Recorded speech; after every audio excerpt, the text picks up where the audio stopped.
यारों की यारी अगले चैप्टर का टाइटल। रोहित, जा कब रहा है तू? वीर, जून के पहले हफ्ते में। रोहित, गांव में तो मिलने एक बार सबसे जाने से पहले। वीर, हम दोनों एक वीक के लिए एग्जाम्स के बाद चल रहे हैं गांव, और फिर वहां से वापस कुछ दिन यहाँ और उसके बाद जर्मनी। रोहित, चल सही है। सभी काफी देर तक बैठकर ड्रिंक करते हैं और फिर रोहित प्रिया सोने चले जाते हैं। ये दोनों भी बालकनी में बैठ जाते हैं, श्रुति वीर के कंधे पर सर रखकर। वीर, भूलो के तो नहीं ना? वीर, श्रुति कैसी बात कर रहे हो?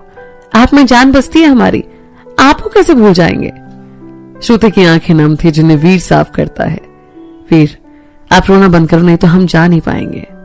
श्रुति, नहीं वीर, आप जाओ, ये जरूरी है आपके लिए और हम बहुत खुश हैं आपके लिए। वो तो बस आपसे दूर होने का सोचकर हमारी आंखें नम हो गईं। वीर भी बस श्रुति का हाथ पकड़कर बैठा रहता है। सच्चाई तो यह है कि श्रुति से दूर जाना उसके लिए भी आसान नहीं था, पर वो खुद को कमजोर नहीं पड़ने देना चाहता था। दोनों कुछ देर ऐसे ही बैठे रहते हैं और फिर श्रुति को वीर गोद में उठाकर रूम में ले जाता है। वहां श्रुति को लिटा देता है और खुद भी उसके पास लेट जाता है। श्रुति किसी बच्ची की तरह उससे लिपट जाती है और वीर भी बस उसके माथे पर हाथ फेरता रहता है। कुछ ही देर में दोनों नींद की आगोश में होते हैं। सुबह वीर की नींद खुलती है तो श्रुति का सोया हुआ पाता है। वो बस उसके चेहरे को देखकर मुस्कुराता रहता है। कुछ देर में श्रुति की नींद खुल जाती है और आंखें खुलते ही वीर का मुस्कुराता चेहरा उसके सामने होता है। वो बाहें फैलाकर वीर को पास आने को कहती है। वीर उसकी बाहों में सिमट जाता है। श्रुति, वीर बस इंतजार है उस दिन का जब से हर सुबह की शुरुआत आपके हंसते हुए चेहरे के साथ होगी। वीर उसका माथा अपने माथे से चिपका देता है और दोनों के होंठ मिल जाते हैं। कुछ देर बाद दोनों अलग अलग होते हैं। फिर बाहर आकर सभी एक साथ चाय पीते हैं और रोहित और वीर दोनों को छोड़ने चले जाते हैं। सभी के एग्जाम्स थे तो सब उनमें बिजी हो जाते हैं। बस एग्जाम वाले दिल मिल गए थे और थोड़ी बहुत फोन पर बातें हो जाती थी। आज सभी के एग्जाम्स खत्म होने वाले हैं, पर वीर और रोहित की आज गांव की ट्रेन है, क्योंकि वीर 30 मई से पहले वापस आ जाना चाहता है। श्रुति, फिर 1-2 दिन बाद चले जाते ना? वीर, श्रुति, अब दिन कहाँ बचे? वापस आकर कुछ दिन साथ रहेंगे ना? श्रुति, ठीक है। फिर श्रुति और प्रिया दोनों को स्टेशन छोड़ने जाते हैं। सभी की आंखें नम थी, पर कोई किसी को अपने आंसू नहीं दिखा रहा था। सब एक दूसरे से मिलकर निकल पड़ते हैं अपनी अपनी मंजिल की ओर। अगली शाम को वीर और रोहित घर पहुंच चुके थे। सबसे मिलकर फ्रेश होकर वीर बैठे हुए सबसे बातें कर रहा था। वीर, और चाचू सब सही चल रहा है? राम, वीर, सब ठीक है, बस तुम्हारी कमी है। वीर, चाचू, अब सब काम आपको ही संभालना है।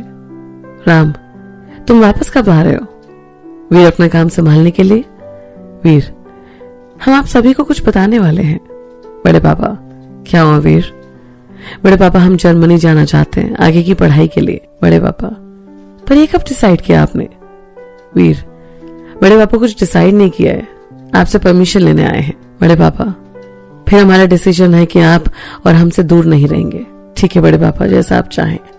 फिर सभी चाय नाश्ता करके आपस में थोड़ी देर बात करते हैं और फिर वीर रोहित के घर निकल जाता है। साक्षी, पापा, ये क्या बात हुई? आपने वीर भैया को मना क्यों कर दिया जर्मनी के लिए? पापा, क्योंकि बेटा हम उन्हें खुद से दूर नहीं भेजना चाहते। दिल्ली में तो फिर भी कोई दिक्कत होने पर देव होता या फिर हम खुद पहुंच जाते, वहां इतनी दूर वो भी अकेले? नहीं बेटा, नहीं। साक्षी, पापा, अपना गलत किया है, आपकी वजह से वो अपने सपने पूरे नहीं कर पाएंगे। कभी सोचा है आपने? और देव अंकल की बात कर रहे हैं आप, 3 साल में एक बार मिले हैं वो और इनका साथ देंगे? पापा, ये वीर भैया हैं, भले आपकी बात मान गए हो, पर ये दुखी हैं खुद इस बात से। ये गलत किया आपने। पापा, पर साक्षी, वो यहाँ पर भी तो पढ़ाई कर सकते हैं ना? साक्षी, पढ़ाई तो कहीं भी हो जाएगी पापा, पर जब उन्होंने इतनी मेहनत की है और वो जाना चाहते हैं तो रोक क्यों रहे आप उन्हें जाने दीजिए, उनके लिए यही सही है। राम और प्रीति भी साक्षी का साथ देते हैं। पापा, ठीक है, देखते हैं हम। इधर रोहित के घर पर वीर सबसे मिलता है और फिर दोनों बड़े दिनों बाद बाहर घूमने निकलते हैं। रोहित, घर पर बता दिया तूने? वीर, हाँ ब्रो, और बड़े पापा नहीं माने तो प्लान ड्रॉप है। रोहित, पर तूने कुछ समझाया नहीं उन्हें? वीर, भाई देख, वो बड़े हैं, हमसे कुछ सोचकर ही डिसीजन लिया होगा उन्होंने तो इसमें कुछ डिस्कस करने जैसा ही नहीं समझा। रोहित, तुझे ना आज तक समझ नहीं पाया हूं मैं। जब दूसरों की खुशियों की बात आती है ना तो तू सबसे लड़ लेता है, पर जब खुद की बात आती है तो चुप। वीर, इतना मत सोच, यही रह कर लूंगा कुछ। दोनों काफी देर घूमने के बाद घर को निकल पड़ते हैं। रात को सभी के साथ खाना खाकर वीर छत पर निकल जाता है। वहीं साक्षी और प्रीति आते हैं। थोड़ी देर तीनों आपस में बात करते हैं, फिर वीर कुछ लेने नीचे चला जाता है। वीर, ये अब दोनों के लिए श्रुति ने दिया है। दोनों गिफ्ट देखकर बहुत खुश होती हैं। प्रीति, वीर कैसी है हमारी श्रुति? वीर, ठीक है चाची। प्रीति, वीर दोनों खुश होना साथ में? वीर, हाँ चाची, बहुत खुश हैं दोनों। प्रीति, खुशी हुई जानकर। तो कब कर रहे हो शादी? वीर, अभी कहाँ चाची, अभी तो पढ़ाई पूरी कर लें, फिर देखते हैं। प्रीति, और श्रुति के घर में पता है सबको? वीर, नहीं, सिर्फ उसकी बहन को। प्रीति, आप दोनों छिपा क्यों रहे हैं सबसे? वीर फिर से सभी बातें बता देता है। प्रीति, ओह वीर, अगर कभी भी हमारी जरूरत पड़े तो किसी भी तरीके से तो बोलने से झिझकिएगा मत। वीर, जी। फिर दोनों वहां से चले जाते हैं और वीर श्रुति से बातें करने लगता है।